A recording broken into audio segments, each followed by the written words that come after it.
And Mahindra to Aviation, India's second quarter losses for IndiGo widened to over 2,500 crore rupees. This is currency headwinds weighed on the airline despite an improved operational performance. Madiha standing by to take us through IndiGo's numbers. Madiha.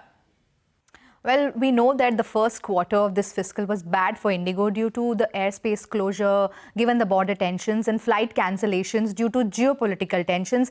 And the second quarter isn't any better, weighed down by a big foreign exchange hit. So while the airline's revenue rose 9.3% year-on-year to over 18,500 crores, the net loss widened to around 2,600 crores from a loss of nearly 1,000 crores last year. Now, IndiGo says that the loss this quarter was largely driven by rupee depreciation and dollar-linked costs. We know that fuel and maintenance are all paid in dollars. Now, CEO Peter Albers told analysts that after the earnings announcement that excluding the forex impact, IndiGo would have posted a profit of over 100 crores.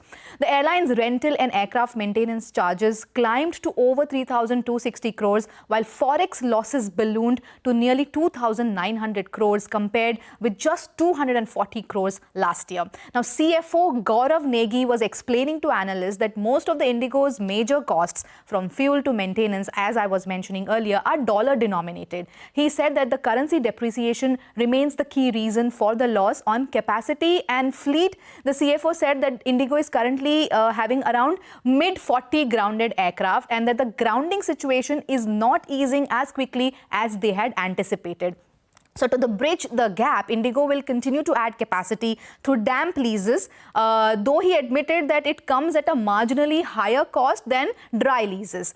The CFO also guided that unit costs will likely rise in FY26 versus FY25 due to fewer aircraft being brought back from grounding and higher damp lease additions that the airline will have to do to augment capacity. But he maintained that IndiGo is on a solid footing with 38,000 crores of free cash and continued investment in MRO, infrastructure and aircraft financing. So overall, a quarter of currency pain, but operational strength as IndiGo continues to expand its reach, defend its margins and prepare for the long-haul flying. All right, Madiha, many thanks for joining us.